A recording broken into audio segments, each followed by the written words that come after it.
Welcome to the Pink Couch. Tonight's episode, they're an ex for a reason.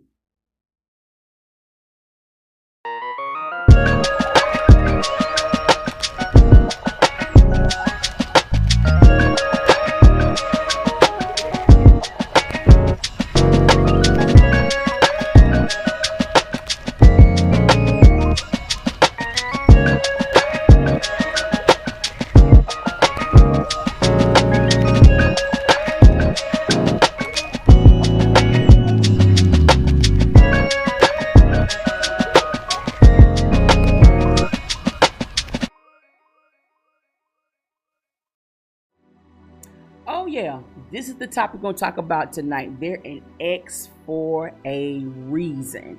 So, I only got 30 minutes of your time, so I'm going to try to maximize every second of it, okay?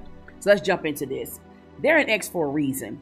I'm going to talk about this now because for the world, we just had a new season coming. We're in the season of fall, right? Well, for in the church world, we just entered a brand new biblical new calendar year. So with that being said, we really have to maximize this new season. And so I don't like resolutions because we never follow through with those. We just really have to set some goals and some boundaries. I think if we stick to goals and boundaries, we'll be more effective in our everyday life. So by it being a new season, by it being a new year for some of us, we really cannot afford to entertain anything from the past. One of the things that I have learned is if I don't have it right now, that means I don't need it. And so a lot of times we lament over things we don't have, but the truth is we don't need it and we just want it. And so one of the things that I've learned is that anytime I'm on the cusp of something amazing, something great, something new, something from the past tries to pull at me. It could be an ex-boyfriend. It could be an ex-husband. It could be an ex-friend, ex-colleague, ex-church member, whatever. But anytime I know I'm on the cusp of something amazing, something from the past tries to grab my attention. So we really got to understand that people are an ex in our life for a reason.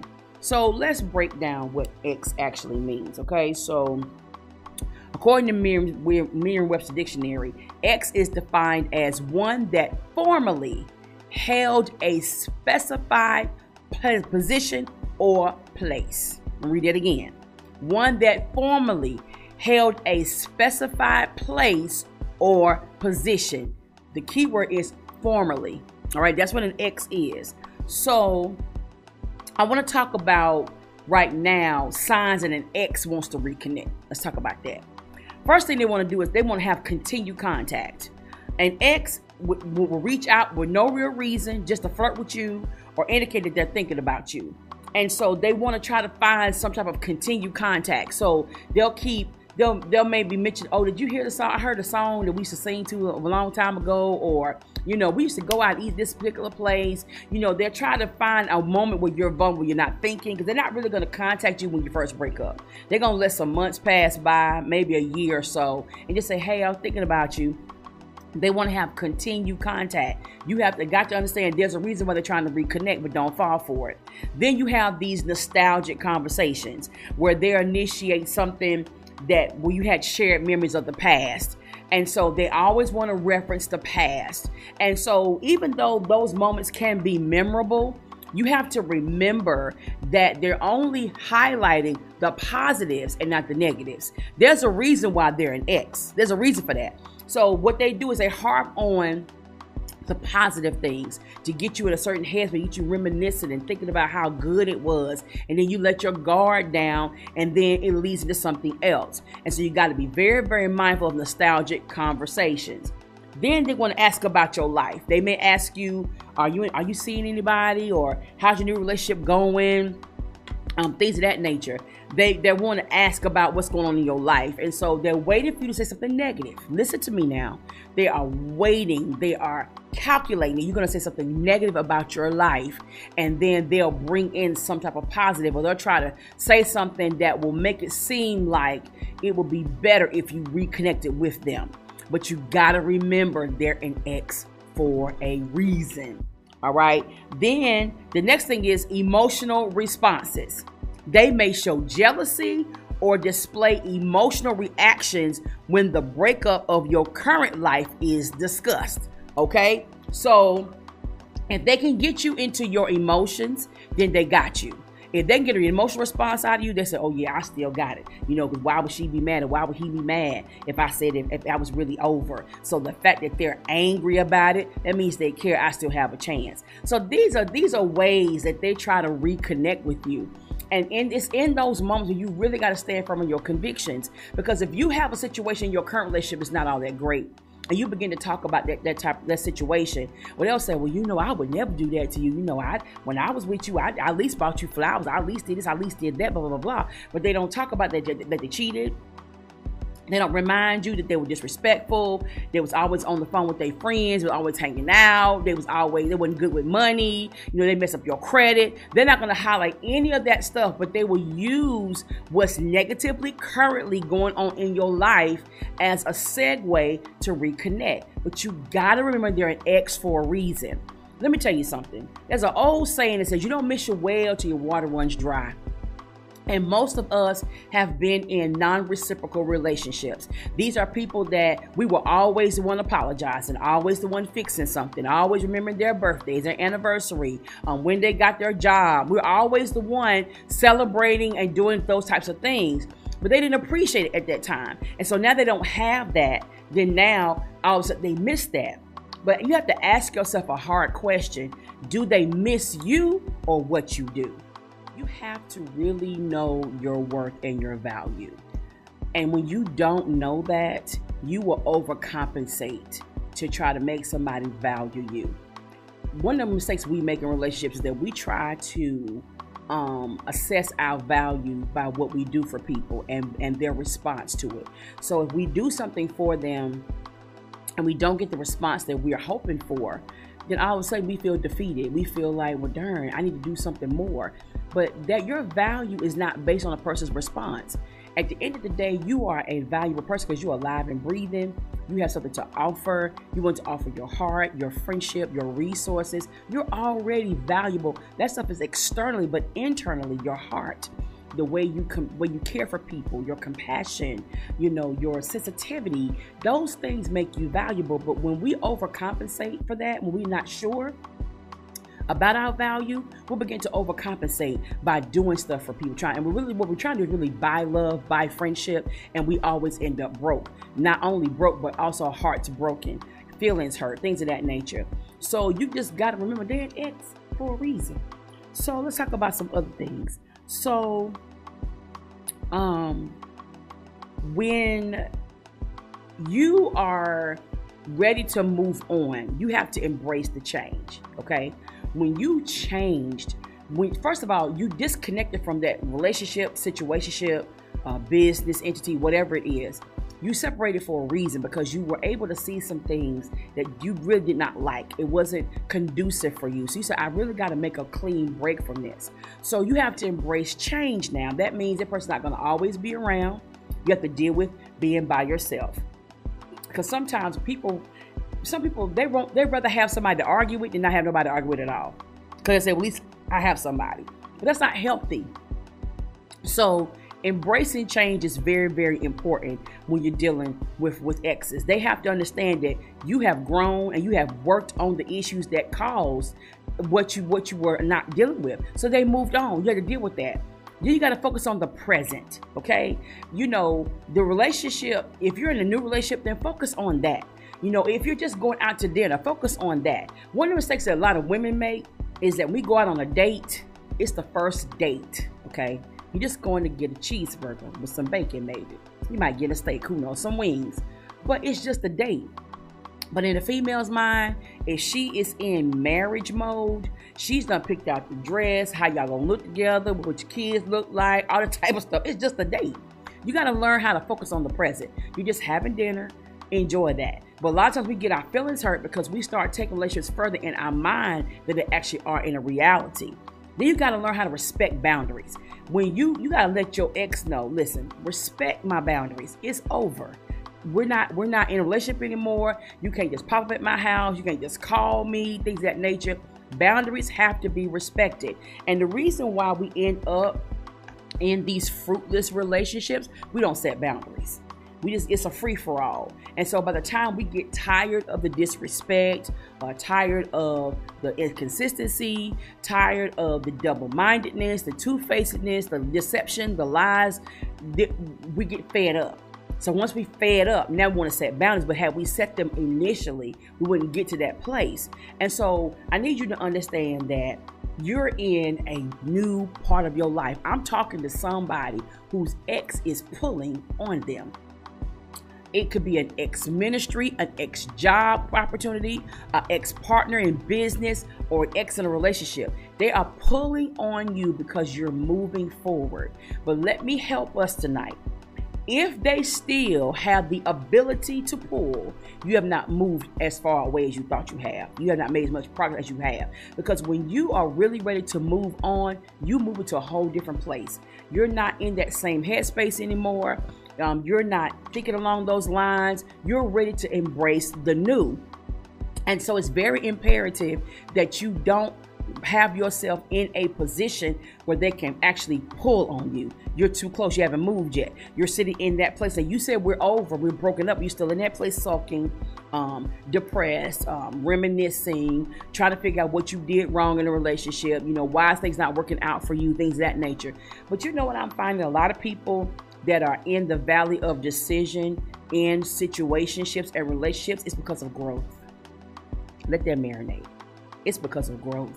You may have gotten together and had low self-esteem, but now that you have understood, found who you are, tapped into your passions, you're pursuing things that make you happy, and you realize, I'm not broken anymore. I'm not bruised anymore. I feel better about myself. So I really settled to have somebody because nobody else was really trying to talk to me. So now you realize you're in a relationship with somebody that you're not physically attracted to. You don't have anything in common. You don't have any intellectual cross balances. You can't have intelligent conversation. They don't do anything for you because now you're into your real self. See, your low self-esteem is not your true self. That has come from what people said about you. You putting their thoughts ahead of truth and fact. You're wanting to be accepted and involved. It made you diminish yourself. So you started feeling less than who you really are. So low self-esteem is not your authentic self. Now, I try to keep it very practical, but the Bible says you've been fearfully and wonderfully made. So to have low self-esteem is not your authentic self. But that comes from abusive conversation. It comes from abusive situations. Allow people to talk about you any kind of way. Allow people to convince you that you're not as smart as you are. You're not as productive as you are. That's where that comes from. So you start to feel low about yourself. So because they're telling you what you're not, but then they give you a flower, or they buy you a bracelet, or they may get your hair cut or whatever. Well, there's some type of love, but it's not. And so what happens when you realize, you know what? I'm not ugly. I'm not ignorant. I can't be a business owner. I can do whatever I want to do. Now you come into your true self. Because there's nobody in this world that God created doesn't have a passion, doesn't have a purpose. I'm telling you that right now. Everybody living and breathing has a purpose, and they're here for a reason. When you tap into your reason, into your why, it changes your perspective on everything. And so now you're pursuing your passions. You're going after your career goals. You're going back to school. You're moving forward. Now all of a sudden, you change. You think you better than everybody else. It's not that. I'm just becoming more of myself. And so the more authentic you become, the more happy you will be. But those who have an issue with your authenticity are the ones that don't want the best version of you. They want the lower version of you that they can manipulate, they can mistreat, and mishandle. So with that being said, I want you to be intentional about moving forward. We talked about their ex for a reason. We talked about the characteristics. We talked about how they try to reconnect. Let's focus on you right now. I need you to understand tonight that you are more valuable than you think.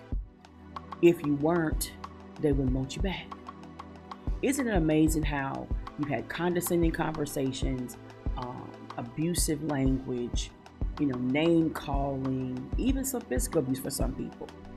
You were so horrible while you were there. Why in the world would they want you back? And the thing about it is that it's because their self-esteem is not where it should be, number one. And number two, in order for them to feel powerful, they have to make you feel powerless.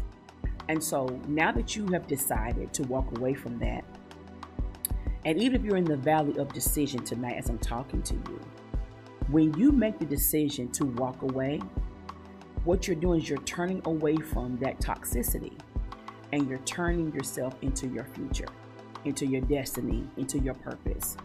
And it's okay to choose yourself, because a lot of times, because we have been people pleasing, like I said, we've been over accommodating, we think that if we stop doing it, then we're not a good person. We won't need anybody to do that to us. But the truth of the matter, they've been doing it to us for years. They've been taken from us. They have been disrespecting us. They have just left us in a certain place. And, it's like now that we want to move forward, we're feeling guilty because now they're in a bind. Now they can't pay their bills, or now they're losing things. Well, could that just be they're reaping what they've sown? That ought to let you know right there how valuable you were in that equation. If they cannot maintain after your departure, then baby, you were the one carrying the whole load. So now, let's take that energy and go forward. Let's take that energy and go after our own dreams and ambitions and goals. And so one of the things you're going to have to do is lean on your support network. Spend time with friends and family who offer positive support and can serve as a distraction. Because when you first make that initial decision, it's not easy. It feels some type of way. And you're gonna feel like maybe I should take them back, or they make all these promises or whatever. But let's reconnect to what you left. Because most of us left a great support system being in a relationship, to be honest. We let our friends go. We isolate from our families. And these are people that's gonna be a constant in your life. And so then reconnect with yourself. Do things that make you feel good and help you reconnect with your identity. Let me tell you something. Remember I told you last week about I went through my hair phases with all different types of colors and lengths and everything like that. But I had to reconnect. That was me reconnecting with myself, because I had became neutral and docile and boring and just blah for somebody who still left. I made all these adjustments. And I changed my whole entire way of doing stuff for somebody who didn't even stay. And so I made up in my mind that if I ever got remarried, if I ever got in a relationship, I'm going to be exactly who I am. If you can't handle pink hair, then I ain't the one for you. I just wanted to reconnect with myself. So it's very important you reconnect with yourself. There are so many things that you have tolerated just to be in that situation. And now that you're out of it, you can go back to what you really like. You like hot dogs. You like French fries. You like chips and dip. That's what you like. You wouldn't never no caviar type person, no 5-star restaurant type person. Nothing wrong with that, but that's not just who you are, and it's okay. And so okay, so now if you were a 5-star person and then you went, you was dealing with potted meat and crackers and staying at home all the time and never got to go out and stuff. You never got to get dressed up and go nowhere. Now you're free. Do you hear what I'm saying? You are actually free to be yourself. And there is somebody out there that will like you for you.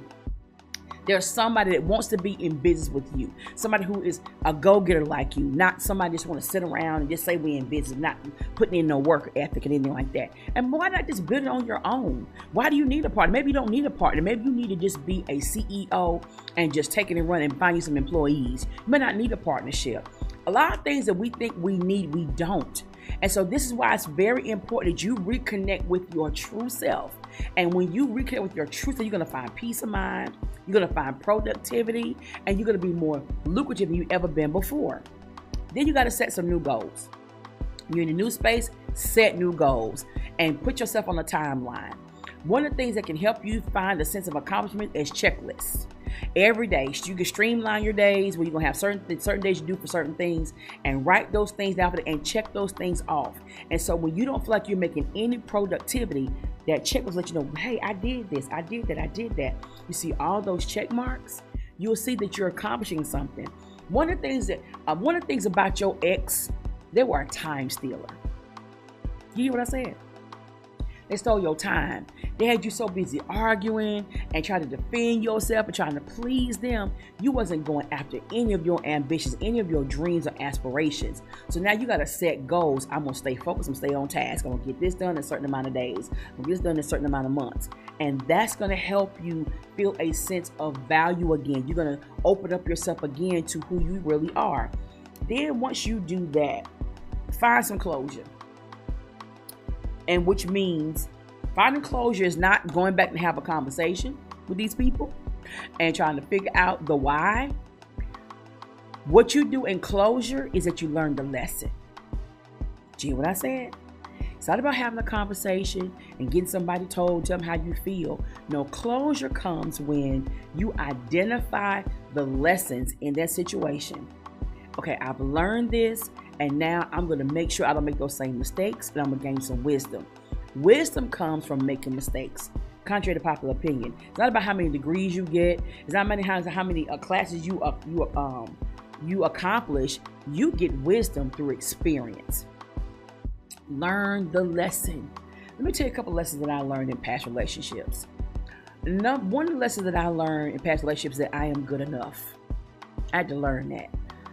When my self-esteem was low and I didn't know who I was, and I thought I was not good enough and I hadn't accomplished anything, I allowed people to tell me what they thought, and thought, you don't think this looks good? Well, let me change.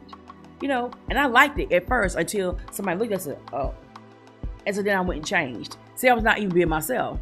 And so when you do all that type of stuff, I had to learn I'm good enough for somebody. May not be for everybody, but for somebody. Another lesson I learned in past relationships is that I don't have to buy love. I don't have to buy friendship. I used to do that. I used to do whatever I could to help people, do whatever you need. I was that chick. No cost was too great. But it cost me my dignity. It cost me my self-respect. It cost me my heart. It cost me my mind almost. So I don't have to buy love or friendship. Another lesson that I learned is that if someone cheats on me, it's not my fault. People cheat because they want to. Don't you ever think that because you're not giving them enough this and giving them enough that. No, you can do all of that. I cooked, I cleaned, I helped pay bills, I helped start businesses, I paid vehicles off, took them out of debt, all that, still left. Still cheated. Didn't matter. Because that's what they wanted to do.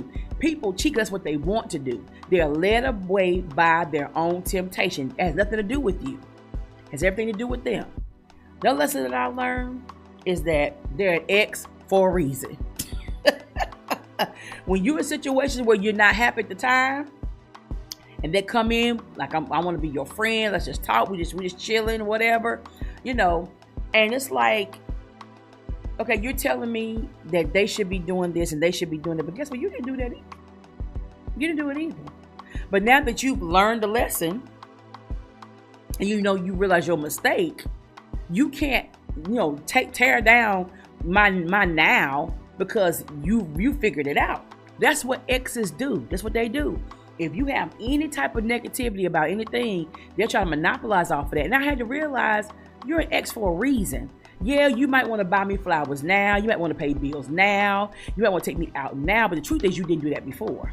The truth is you cheated. You broke the relationship up. You did what you wanted to do. You had a baby outside the marriage. You did all this stuff. So what makes you think I would even allow you to come into my now? You're an ex for a reason. And so tonight, I need you to understand your value is innumerable. There is no cap to your value, because the more you grow and the more you mature, the more valuable you become. So you never depreciate. You only depreciate when you get in toxic situations that don't appreciate you. When you begin to do less than what you're capable of doing, when you begin to just regress and retract, no, sweetie, don't fall for that. They only want you back because they don't have no peace without you. They're not supposed to. But that lets you know how valuable you were. Don't forget the disrespect. Don't forget the abuse. Don't forget staying out all hours of the night. Don't forget taking your money and doing something else with it. Don't forget they didn't come to work on time. Don't forget they didn't meet the deadlines for your goals and your business. Don't forget that stuff. It's not about holding grudges. It's about being wise. They're an ex for a reason. And I don't want you to waste your now on your ex. It's time to move forward. It's time to grow. It's time to mature. It's time to live.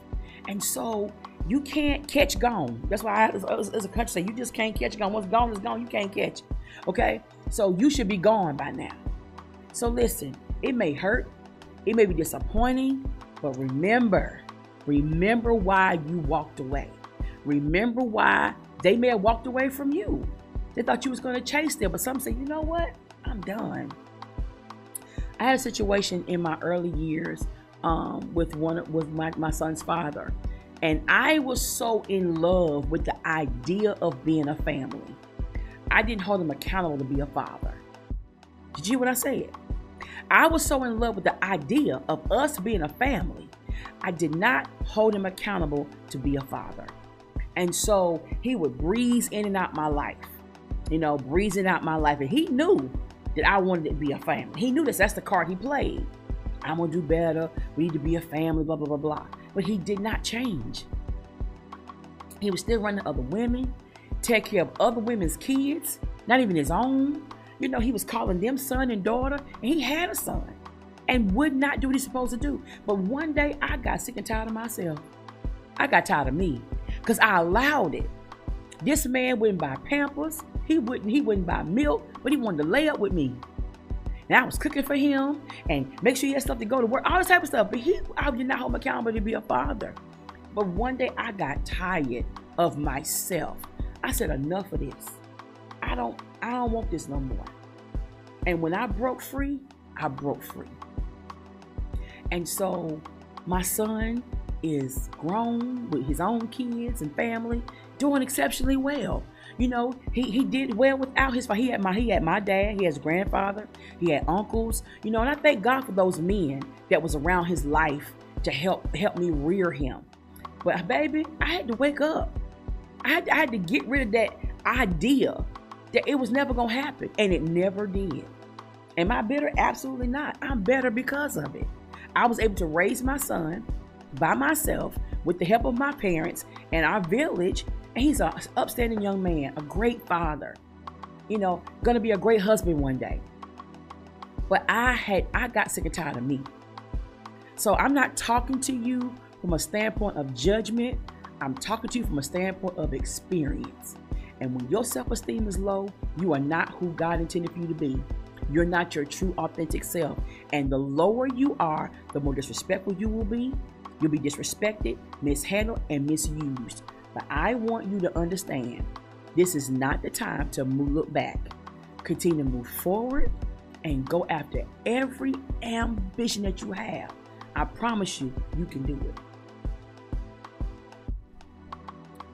So let me close this out tonight with saying this to you. Young man, listen. You are more necessary than you think. And I do not want you to waste another time thinking about her. Young lady, let me tell you something. You can do better. You can do bad by yourself. You have all the tools necessary to move forward in your life and do what you need to do. To that business partner that's feeling like, I can't do this business by myself. Yes, you can. Because if you think about it, you had the idea, you had the concept. And somebody said, yeah, I think that was a great idea. I'm all in. They didn't have the idea. They didn't have the concept. They gave you false excitement.